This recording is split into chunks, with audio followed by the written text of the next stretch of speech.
So, guten Tag, meine Lieben beim Gesundheitssquad. Ja, wir werden hier schön jetzt mal ein Video übersetzen. Ja, 9 Schritte, um Fett zu verbrennen, ohne Muskeln zu verlieren. Denn das ist natürlich ein Thema, wo man ganz klar sagen kann, ja, dass dieses Thema durchaus etwas ist, wo alle möglichen Leute regelmäßig dran scheitern, beziehungsweise sogar die Leute, die nicht natural sind, ja, weil auch die verlieren etliche Kilogramm Muskelmasse, auch wenn sie proteinsparende Mittel in ihrer Diätphase benutzen. Ja, es ist nur ein geringerer Anteil. Ja. So, starten wir mal direkt rein in das Ganze hier. When most people lose fat. So, mal gucken, passt hier alles? Ich denke, das wird auf jeden Fall sehr, sehr gut, das Video, ne? Also bleibt auf jeden Fall bis ganz zum Ende dran, ja. So, wir wollen richtig Mehrwert bieten hier. Zack, let's go. They also lose a lot of muscle, which is when most people lose fat, they also lose a lot of muscle. Ja, die meisten Leute, die Fett verlieren, ja, die verlieren dann in der Regel auch sehr, sehr viel Muskel. Which is a huge problem because the dream outcome for most people isn't necessarily to just lose weight or burn fat. It's actually to improve their body composition.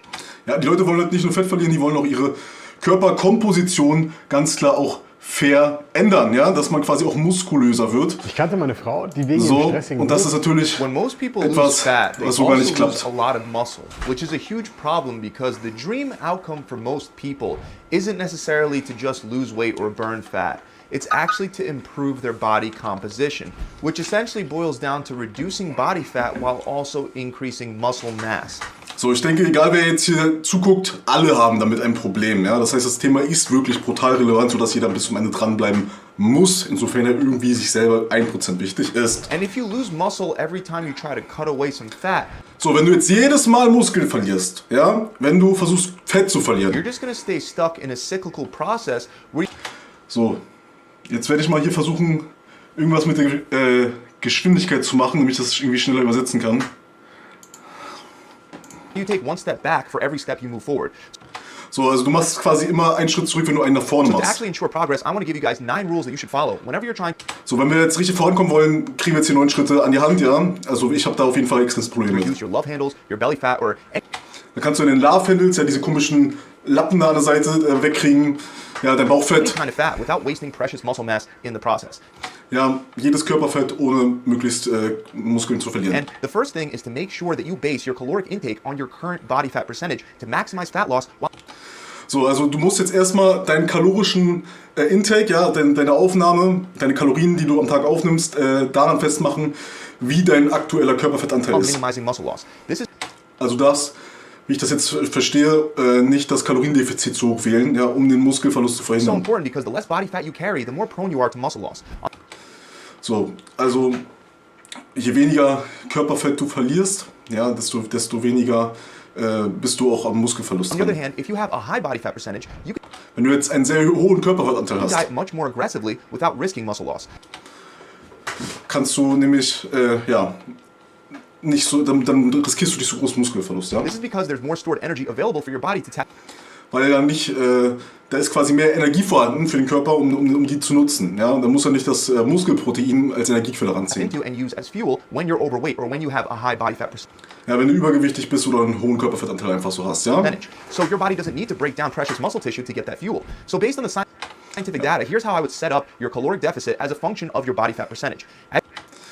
So, jetzt gehen wir mal hier in die As Wissenschaft you can rein. see on the table on the screen, it shows us that if you happen to be a man with an average body fat percentage of 15 to 21%, you Genau, also Männer mit jetzt 15 bis 21% can Körperfett, reduce your calories by 20 to 30% from die können an ihren Körperkalorien quasi 20 bis 30% reduzieren. maintenance without risking too much muscle loss. On the other hand, if you're a man with a body fat percentage that's greater than 26%, Wenn du jetzt aber mehr als 26% Körperfett hast, you can literally reduce your calories by 40 to 50% without kannst du 40 bis 50% das reduzieren, ja, ohne dass du Muskelverlust risking riskierst. excessive muscle loss. The easiest way to figure Also 40 bis 50%, das sind quasi, wenn du am Tag als Fetter zum Beispiel 5000 Kalorien isst, könntest du dann nach der Rechnung, ohne Muskeln zu verlieren, noch 2500 essen. figure Okay? out approximately what level your body fat percentage is right now would be by looking on the screen and choosing the range that looks most similar to your current body. Genau, also musst du einfach die Zahlen kopieren, die hier stehen. And to easily figure out your maintenance calories, you can just Google a macro calculator or you can click the link in the description below. Genau, Makro-Kalorienberechnung, ne? Natürlich sehr, sehr wichtig. Just keep in mind that it's totally fine to diet less aggressively than the numbers that you see on these tables. Ja, also möglichst wenig aggressiv diäten. Ja, das ist natürlich eine sehr gute But Aussage. to avoid muscle loss, I highly recommend not exceeding the calorie deficit ranges that you see for each category. Genau, so aggressiv wie nötig und so wenig aggressiv wie möglich. Ja?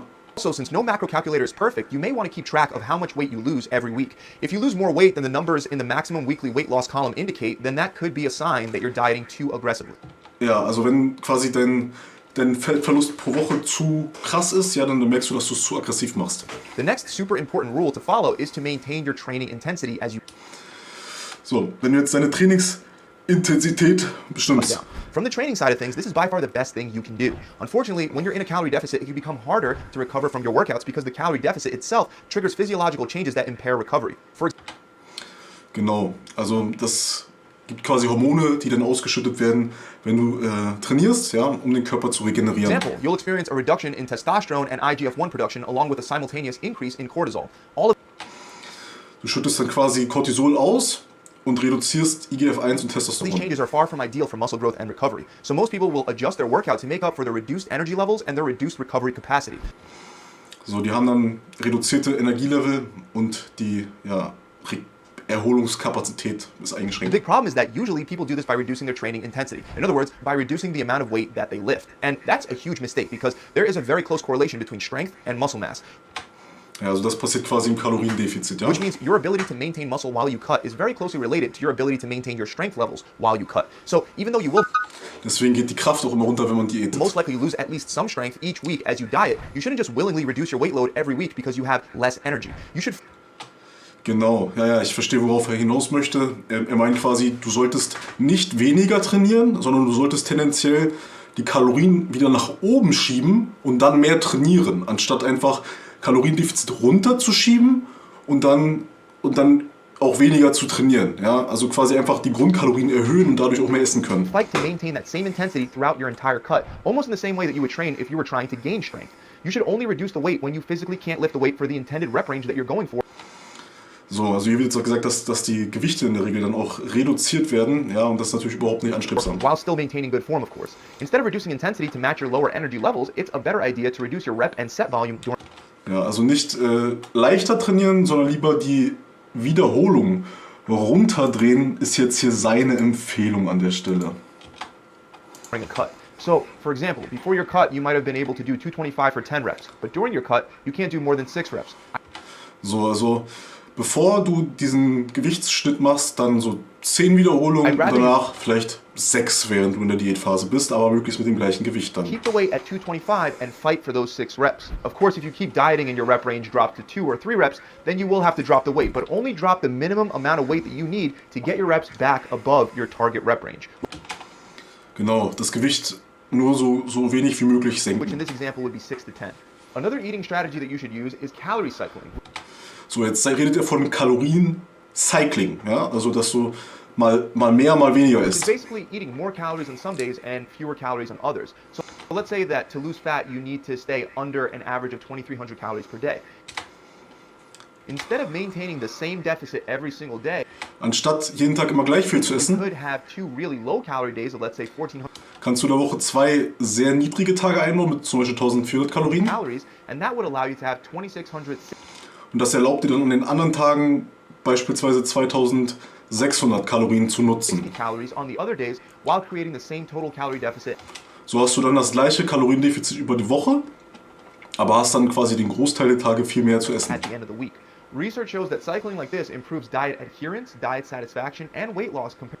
Ja, Studien zeigen dann, dass das nämlich die Erfahrung, das Gefühl dabei stark nämlich verbessert. Ja, die Erfahrung ist eine viel bessere, macht das Ganze viel durchführbarer und besser vom Gefühl. Continuous calorie restriction. On top of that, calorie cycling may help you maintain muscle mass as you're burning fat. So, und das macht wohl auch noch, dass du Kalorien wohl so cyclest, dass du Fett eher verbrennst und Muskeln erhältst. This is because when you lift weights, you stimulate something within your muscles known as protein synthesis. Weil du in deinen Muskeln was stimulierst, das heißt Proteinsynthese. And that leads to muscle recovery and growth. Und das bringt die Muskeln dazu, dass sie sich ja erholen wollen und wachsen. So it's been shown that muscle protein synthesis is elevated by 50% 4 hours after heavy weight training. So, die Proteinsynthese ist dann quasi ja, angeregt um 50% für 4 Stunden bis nach dem And Training 109% after 24 hours. und ist dann 100% nach 24 Stunden erreicht. However, after longer time lengths, like 36 hours, we find that protein synthesis rates drop to only about a 14% increase above baseline. What this all means is that your muscles are in an optimal muscle building state for about 24 hours after your workout. But after that, protein synthesis drops significantly. Ja, also du hast ungefähr 24 Stunden Zeit und dann knallt die ganze Proteinsynthese wieder runter, ja? So you can take advantage of this with calorie cycling by eating more calories on workout days and Genau, und dann empfiehlt er jetzt quasi an den Tagen, wo du mehr Kalorien hast, einfach da zu trainieren. fewer calories on the days that you rest. You'll also want to make sure that your diet contains enough fat. A lot of Du sollst jetzt darauf Wert legen, dass deine Kalorien auch durch Fett gedeckt sind, im ausreichenden Maße, sagt er. people make the mistake of going on a low-fat diet, or they just arbitrarily try to avoid fats since fats make you fat, right? Naja, ich meine, da hat er jetzt auch schon wieder drüber gemacht, über High Carb, Low Fat, ja, und das war ja durchaus auch nicht so, dass er gesagt hat, dass man da schlechtere Ergebnisse hat. Er hat ja gesagt, dass das genauso funktioniert. Ein bisschen widersprüchlich für mich jetzt. Well, not exactly. It turns out that fats can not only be good for fat loss, but they're also essential for optimal hormone production. Ja klar, Hormonproduktion schon. Ne? Man muss natürlich auch die Werte kennen, die man überhaupt braucht für die Hormonproduktion, auf der anderen Seite auch wissen, sodass schon die Fette eine Qualität Unterschiede haben. Ne? Und nur weil einer im Internet sagt, dass das eine gute Qualität ist, heißt das nichts. Ja? Clean Eating heißt bei jedem was anderes. Das ist eine Wortillusion. So. Also es gibt einfach bestimmte Fette, die der Körper wirklich antioxidativ benutzen kann, zum Beispiel Omega-3s, ja? Das ist so bekannt, EPA, DHA. Und bei den anderen ist das halt schon so, dass der Körper dann auch die meisten anderen Fettsäuren tatsächlich bilden kann aus EPA, DHA. Ja, und das ist natürlich was, wenn man das nicht weiß, dann macht man halt sehr, sehr viele dämliche Entscheidungen, ne? Ganz klar. Also zum Beispiel, wenn du jetzt sagst, ja, du musst so viel Omega-6 essen. Ja, toll. Kann der Körper Omega-6 aus Omega-3 bilden? Ja, kann er. Specifically, testosterone is very negatively affected when your intake of fat falls below 20% of your total daily caloric intake. In a systematic review and meta-analysis, men were first put on a high-fat diet with 40% of the calories, but they're also essential for optimal hormone production. Specifically, testosterone is very negatively affected when your intake of fat falls below 20% of your total. So, er sagt jetzt, dass Testosteron negativ beeinflusst werden würde, ja, wenn du unter 20% der Gesamtkalorien bist. Ja, würde ich jetzt erstmal pauschal sagen, dass das gar nicht stimmen kann, weil der Körper einen Effekt hat, ja, dass er nämlich für die Hormone, wenn er das benötigt, zum Beispiel aus Kohlenhydraten Fette bilden kann. Er kann, wenn er wirklich den Bedarf hat.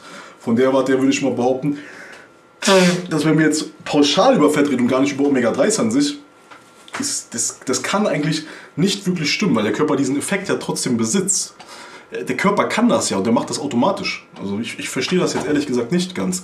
Der Körper kann aus Proteinen Fett bilden und aus Kohlenhydraten ganz genauso, wenn er das wirklich für die Hormone braucht. Und da reden wir nicht von Omega-3s, da reden wir von ganz normalen, schlichten Fettsäuren, die auch in der Verdauung gebildet werden. Das macht für mich erstmal überhaupt keinen Sinn, was er hier sagt. Muss ich ehrlich sagen. Überhaupt keinen. Ja. Ich habe auch die besten Abnehmerfahrungen immer gemacht, wo ich tatsächlich brutal niedrig war mit dem Fett. Ja. Brutal niedrig. Also wirklich sowas mit 10 Gramm Fett am Tag, höchstens aus Omega-6 und dann, sage ich mal so, vielleicht bis 20 Gramm Omega-3s, ja, 10 bis 20 Gramm. Da hatte ich die allerkrassesten. Da bin ich so im gesamten Tag auf 30 Gramm gekommen. Ja, das sind bei mir 0,3 Gramm pro Kilo Körpergewicht, wenn ich 100 Kilo wiege. Ja, und Digga, das sind die Werte, die benutzen alle Bodybuilder, also die ich so sehe, die wirklich auch erfolgreich sind. Ja. Da ist keiner, der ultimativ shredded ist, der da irgendwie über 100 Gramm Fett am Tag ist. Das gibt's überhaupt nicht. Daily caloric intake. In a systematic review and meta-analysis, men were first put on a high-fat diet with 40% of the calories coming from fat. So, jetzt haben die wohl eine High-Fat-Diät gemacht, ja. And then they were later transitioned to a low-fat diet where 20% of the calories were coming from fat. And researchers found that the low-fat diet decreased testosterone levels 10 to 15% on average. Er sagt jetzt, Low-Fat-Diät hätte angeblich das Ganze runtergeregelt mit dem Testosteron. Ja gut, wir kennen jetzt die anderen Faktoren nicht, ne? Was haben die denn sonst noch gegessen? Haben die dann allgemein ein Kaloriendefizit gehabt? Haben die Kalorien einfach gar nicht dann gedeckt oder haben die durch was anderes gedeckt? Weil das ein Kaloriendefizit im Testosteronspiegel senkt, das ist bekannt. Ja, also klingt jetzt für mich erstmal so, als ob das Studiendesign scheiße war. Specifically, vegetarians that were on low-fat diets were most vulnerable to testosterone losses. Vegetarier tendieren dazu, habe ich das jetzt richtig verstanden? Vegetarier. Fat. And researchers found that the low-fat diet decreased testosterone levels 10 to 15% on average. Specifically, vegetarians that were on low-fat diets Vegetarier auf were most Low-Fat-Diäten vulnerable to testosterone loss. haben eher Testosteronabfälle. Some experiencing up to a 26% reduction in Bis zu 26% der Testosteronspiegel bei Vegetariern, also die quasi Eier und Milch essen, ja? Und Käse und sowas. test levels. So make sure Fisch. at least 20 to 35% Ist Fisch vegetarisch? Ich weiß gar nicht. of your diet is made up So, 20 bis of fats. 35%. An easy way to check if Okay. you're getting enough is by multiplying your body weight times 0.2. If Ja, also er sagt jetzt quasi 0,4 Gramm pro Kilogramm Körpergewicht. Ja, das sind 16 Gramm. you're under that amount in grams of fat per day, you may want to consider upping your fat intake. Ja, Bro, ganz ehrlich, ne? 16 Gramm am Tag, der redet ja hier genau die gleichen Werte wie ich. Ja? Das ist ja, der sagt ja genau das gleiche wie ich hier. Ja, bei ihm ist ja High-Fat schon das gleiche, was ich mache mit meinem Low-Fat. Ja? Das liegt ja daran, dass ich immer von so exorbitant hohen Kalorienzahlen ausgehe, weil ich immer an High-Carb denke. Ja, Bro, der Typ macht genau die gleiche Scheiße wie ich hier. Ja? Genau das gleiche machen wir. Bloß von den falschen Werten bin ich ausgegangen, weil ich dachte, der schiebt sich da die tausenden Kalorien rein und der hat ja totales Kaloriendefizit. Out of all the fats, you want to try to get more omega. Das ist, weil ich so viel Kohlenhydrate immer esse. Ja? Ich esse am Tag da über Kilogramm Kohlenhydrate teilweise und deswegen bin ich da auf 4500 Kalorien und was weiß ich nicht. Und wenn ich dann denke, ja, davon sind 30% Fett, ist das ja abnormal viel, aber bei ihm ist die Kalorienzahl so niedrig, deswegen ist das genau das gleiche, was er sagt. Threes in your diet. Omega-3 ist brutal. Research shows that consuming more omega-3s improves exercise performance. Ja, ich habe mit Omega-3 tatsächlich auch schon brutal gute Erfahrungen gemacht. Einziges Nachteil ist bei mir immer, ab einer bestimmten Dosis habe ich zwar immer noch Vorteile, aber ich kriege auf Schlag so ein Nasenbluten, der kommt noch aufhört zu bluten. Ja, das ist wirklich eine Sache, die ist bei mir mit extrem blutverflüssigend, das Zeug. Muscle growth, and lean body mass. Next, let's talk about cardio. You'll want to avoid doing excessive amounts of cardio because that can make maintaining muscle much more difficult during a cut. Also Cardio. I already mentioned that maintaining your strength levels throughout a cut is one of the best things that you can do to maintain muscle mass. If you're already in an energy deficit and then you're also overdoing it with cardio, it's going to make it even harder to be fully recovered for each of your... Okay, also er sagt jetzt, wenn du dich regenerierst von den Kraftsporteinheiten und dann noch Cardio reinballerst, ist es noch schwerer, sich zu regenerieren. Okay. Ja, ich muss natürlich sagen, ich mache natürlich auch gerne Cardio, allgemein auch für das Herz-Kreislauf-System und warum noch? Ganz klar, kann ich auch wieder mehr Kalorien essen, ne? Von der war der wieder funny. strength training workouts. This is actually something known as the interference effect, and it's been shown in a meta-analysis to reduce muscle growth effect size by up to 39%. Oh, das ist aber viel, ne? 39% reduziert das, wenn du zu viel Cardio machst, weil du nicht richtig erholt bist vom Krafttraining. Das ist aber ganz schön viel. Ich meine, ich bin ja jetzt nicht der Allermaßigste, ne? Ich bin zwar in der Rohkostszene hier der muskulöseste, von nicht nur Kraftwerten, sondern natürlich auch ganz klar von reinem Gewicht, ganz klar, ne? 110 Kilo. Aber ich meine, 39%, die würden noch mir gut tun, wenn ich die noch zusätzlich hätte. Da würde er jetzt eher sagen, man soll stattdessen lieber noch mehr Kraftsport machen und das Cardio-Training durch Kraftsport ersetzen, oder wie? Low intensity cardio when you're cutting down, like brisk walking instead of running. Ja, nee, ich würde tatsächlich sagen, dass ich auch Low-Pace-Cardio tatsächlich mache. Das mache ich tatsächlich. Ich meine, Boxen mache ich zwar schon, mache ich auch immer nicht extrem schnell. Aber ansonsten, ich meine, mein Hula-Hoop, das ist jetzt so, wie ich das mache, das ist schon Low-Pace eigentlich. Also das mache ich schon so gerade so, dass es nicht runterfällt. Also das ist bei mir Low-Pace. Machen wir das Gleiche. The walking most likely won't interfere with your weight training as much as the running. It's also a known fact that cardio decreases mTOR, which is essential for muscle growth. And it Cardio verringert mTOR. Ja, natürlich für Muskelaufbau sehr wichtig. increases AMPK, which is catabolic, meaning it's bad for muscle growth. Erhöht AMPK. Oh, scheiße, Mann. Oh, shit, Mann. Das ist natürlich negativ, muss ich erstmal sagen. Ja, das spricht natürlich gegen meine Cardio-Theorie. Shit, Mann. Muss ich vielleicht mich nochmal überdenken, wie ich das mache. Ja, muss ich tatsächlich vielleicht nochmal überdenken. Er hat mir vielleicht einen sehr sinnvollen Tipp gegeben. Das ist für mich jetzt hier gerade das Größte, was ich jetzt hier gehört habe, was bei mir unterschiedlich ist. So when trying to burn extra calories, So, meine Lieben.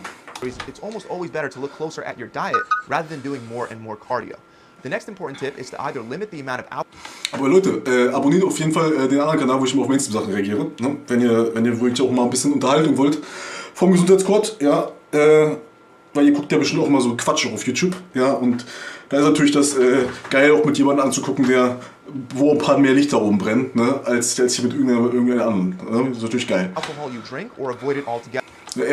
Alkohol limitieren, ganz klar. Ne? Wo ich Alkohol noch gesoffen habe in meinen jungen Jahren, ganz klar hässlichster Körper gehabt. This is because alcohol impairs fat loss and also leads. Auch jeder Mensch, den ich kenne, der regelmäßig Alkohol trinkt, die sehen aus wie Scheiße, okay? Die sehen aus wie Scheiße, die ich kenne. Fett, ja. Fratze sieht aus wie so ein Horror. Muscle wasting. For example, research shows that as acetate enters your blood, fat burning is highly suppressed, which Fettverbrennung ist brutal runtergeschraubt mit Alkohol. causes most of the fatty acids in your blood to be stored as fat. Ja, sorgt dafür, dass ganze Fettsäuren, die im Blut sind, als Fett gespeichert werden. Combine that with the fact that you're more likely to eat high-fat processed foods after a few drinks. Also, if Kombiniert jetzt auch noch, dass du so Fressfleisch kriegst auf High-Fat Foods, okay, Essen, nach dem Saufen. acetate isn't used for energy soon after you drink, it can be converted into fat, which is another reason why alcohol has such a high potential to make you gain fat. From a muscle maintenance perspective, alcohol is detrimental Ja, also alles, was du da frisst, wird scheinbar mehr oder weniger tendenziell viel mehr in Fett gewandelt. because it impairs protein synthesis. Okay, also Proteinsynthese auch One noch. study found that 9 servings of alcohol post-workout decreased protein synthesis rates by 24%. Proteinsynthese um 24% gesenkt, wenn du so 9 Gläser Alkohol trinkst. The scientists mentioned that alcohol suppresses the anabolic or muscle-building response in skeletal muscle, and that could make recovery and adaptation to training much more difficult. Boah, brutal räudig, oder? Next, make sure that you get enough fiber and protein, because doing So, nächster Schritt, Punkt 7, ja, genug Ballaststoffe und so Protein. will help you burn fat and preserve muscle. Leute, wisst ihr, worauf ich jetzt gerne mal bald ein Video machen würde? Ich sehe das so oft in irgendwelchen chinesischen Rezepten, ja, dass das so gut wäre für den Körper, wenn man ungeschrotete Samen konsumieren würde. So zum Beispiel Leinsamen oder Chiasamen. Ich sehe das aber meistens mit Leinsamen tatsächlich. Einfach so mit Wasser runtertrinken. Das wäre für die Verdauung so krass. Ja, ich meine, die verdaut man ja dann überhaupt nicht. Keine Ahnung, ob das so ein Trick ist, ob man da Kalorien spart oder weiß der Geier was. Ja, ich habe das so oft schon gehört, ich will mal auf den Prüfstand stellen. Also abonniert auf jeden Fall den Kanal dafür, ne, nicht vergessen. Both protein and fiber help increase the feelings of fullness, and without eating enough protein during Ja, die beiden Ballaststoffproteine erhöhen das Völlegefühl. the cut, you will absolutely lose muscle mass. Ja, und das ist natürlich sehr interessant. Wenn du die nicht hast, dann verlierst du So make sure that Muskelmasse. you're getting at least 0.8 grams of protein per pound of body weight. Mindestens 0,8 Gramm, also 1,6 Gramm pro Kilogramm, wenn ich das richtig verstehe. Genau, Pfund ist ja mal halb, ne? 1,6, das heißt beim 100 Kilo Mann sind das mindestens 160 Gramm am Tag. Ja? Sagt er jetzt nur, um die Muskeln zu erhalten, nicht um sie aufzubauen. Fiber is not only good for your health and body composition, but it's also highly satiating. Research shows that for every 14 extra grams of fiber that people consume, food intake tends to reduce by around 10%. Okay, er sagt immer, für jede 14 Gramm Ballaststoffe geht um 10% die Kalorienaufnahme runter. Ist für mich jetzt ein bisschen crazy, geht das jetzt bis unlimitiert. Ich habe bisher immer gehabt, wo ich viele Ballaststoffe gegessen habe, so ab, wenn das weit über 100 Gramm geht, kriege ich dann einfach so abnormale, das fühlt sich wie Entzündung an in der Verdauung, ja, so irgendwie gefühlt wie da so, ich weiß nicht, also wenn ich habe schon mal 300 Gramm am Tag gegessen, ja, Ballaststoffe, weil ich bestimmte Lebensmittel gegessen habe, das war wirklich Horror auf Erden für mich, ja, ich gefühlt Entzündung gehabt in der Verdauung. This is because fiber has the unique ability of prolonging fullness by slowing down digestion, and once the food enters the large intestine, fiber begins to ferment, leading to the production of short-chain fatty acids. So, ja, also bringt dazu, dass kurzkettige Fettsäuren gebildet werden, ja, in der Verdauung. Ich muss auch sagen, was mich aktuell wirklich ein bisschen triggert, ist immer, ich höre das häufiger mal, das ist für mich irgendwie irritierend, ja, dass man eine gesunde Verdauung daran erkennt, wenn man regelmäßig Blähungen hat. Ja, das habe ich jetzt in letzter Zeit 3-4 Mal gehört bei so Gesundheitsexperten. Ich denke mir so, Bro, ich dachte immer, das ist genau das Gegenteil davon, wenn man gar nicht bläht. Ja, hat mich irgendwie sehr irritiert. Ich meine, klar, wenn man gar nicht mehr bläht, kannst du auch sagen, dass du einfach Verstopfung hast, ne? Aber ja, hat mich auf jeden Fall sehr irritiert. Acids, which is a type of fat that enhances fullness. So, assuming you don't have any digestive issues, it seems to be ideal to aim for at least 30 to 38 grams of fiber per day as a minimum. Ja, 30 bis 38 Gramm sollte man am Tag essen, ja, mindestens. And 21 to 25 grams of fiber as a woman. Ja, 21 bis 25 als Frau, ja. While that might sound like a lot, it's actually not that much compared to the amount of fiber that humans have evolved to eat. For example, scientists estimate Australian Aboriginals ate between 40 to 80 grams of fiber Ja, also in der Geschichte war das wohl so, dass Aborigines zwischen 40 und 80 Gramm am Tag gegessen per haben. day. And other hunter and gatherer groups in northern parts of Mexico would consume up to 225 grams of fiber per day.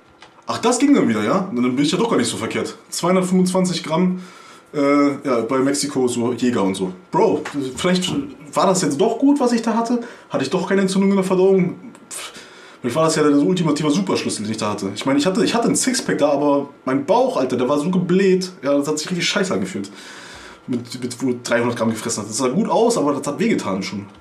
So it's definitely doable to get at least 38 grams of fiber per day, especially if you're eating lots of vegetables. Now, since protein is so important, a super easy tip is to eat a high protein breakfast like eggs every So, er fehlt jetzt hier Protein schon am Morgen zu essen. Passt bei mir jetzt natürlich nicht zusammen. Ich mache auch mein Essfenster 4 Stunden immer abends. Warrior-Diät, ja. Bringt mir jetzt erstmal nicht so viel. day. And when I say breakfast, if you're intermittent fasting, your breakfast would literally be whenever it is that you break your fast. The evidence shows that eggs are excellent for burning fat while preventing muscle loss. One egg Ja gut, Eier, das ist ja so, wie der Alexander das macht, ne? So Protein, Fett. contains about 6 grams of protein, and that protein is of high quality, since it contains all 9 of the essential amino acids, making it a complete protein source.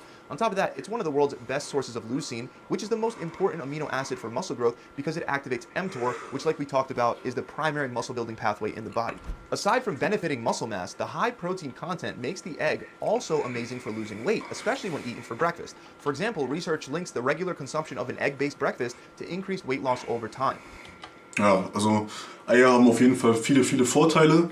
Ja, die Nachteile überwiegen zwar für mich mit der Verstoffwechslung, mit der Übersäuerung, aber wenn man jetzt sagt, so Säurebasenhaushalt, Zitratzyklus, Krebs und so weiter, juckt einen nicht, ist einem scheißegal, ja, man lebt nur einmal oder was, weiß der Geier was, dann kann man natürlich sagen, hier, ja, kann man geschmacklich geil machen, Konsistenz bei der Zubereitung, Aminosäuren kann man natürlich sagen, klar.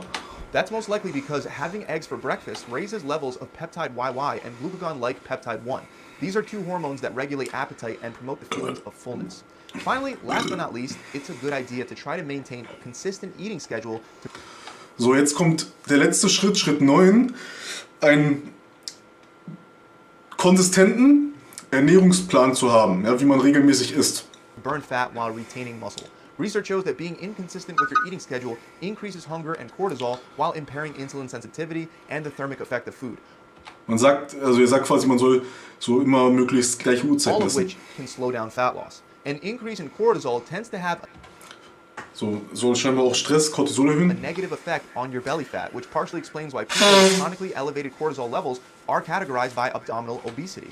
Ja, Leute mit hohem Cortisolspiegel wohl brutal Bauchfett, ja. So don't eat 6 meals today, 3 meals tomorrow, Ess nicht heute 6 Mahlzeiten, morgen 3 and 1 the day after that. Keep it und eine am Tag danach. consistent and do your best to spread your protein Halt das immer konsistent, ja, immer regelmäßig gleich. intake more evenly throughout the day. For example, even if you fast for longer than 16 hours and you only Auch wenn du länger als 16 Stunden have fastest, 2 meals a day during your feeding window, research shows that a more even distribution of protein in each meal is better than skewing the protein intake and having one very high protein meal along ja, dann sagt er jetzt hier quasi, dass wenn du auch nur 2-mal am Tag isst, dass du lieber das Protein dann auch zumindest in den beiden Mahlzeiten 1:1 verteilen sollst, anstatt einmal 10 Gramm und einmal 70 zu with essen. another very low protein meal. So just like with your workouts, consistency with your diet can really help.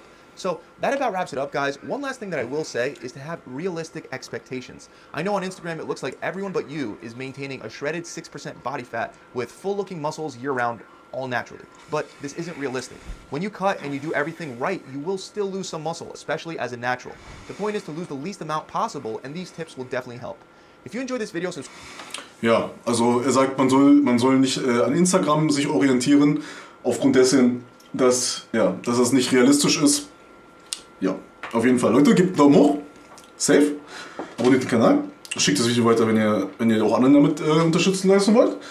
Und ihr könnt auch gerne mir auf Instagram schreiben, wenn ihr mal einen Live-Talk machen wollt, ja, wo ihr mir eure Fragen speziell stellen wollt, zum Beispiel über meine Ernährung, meine Supplements, irgendwelche Dosierungsfragen oder was weiß ich, was ich so mache, ja, wie ich so stark geworden bin, natural, 200 Kilo Bankdrücke, 200 Kilo Latzug und so weiter. Ne, können wir direkt machen, gerne, und dann würde ich den auch auf YouTube hochladen. Ja, also Ich weiß, es gibt ja genug Leute, die da Bock drauf haben, ne? Nur die müssen wir mal hier ein bisschen zusammentrommeln, ja? Und mal ein bisschen aussortieren von den ganzen Kamerascheuen. Gruftis würde ich schon fast sagen. Meine Lieben, wir sehen uns beim nächsten Video wieder. Ich mache mir jetzt auch richtig geilen Tag weiterhin.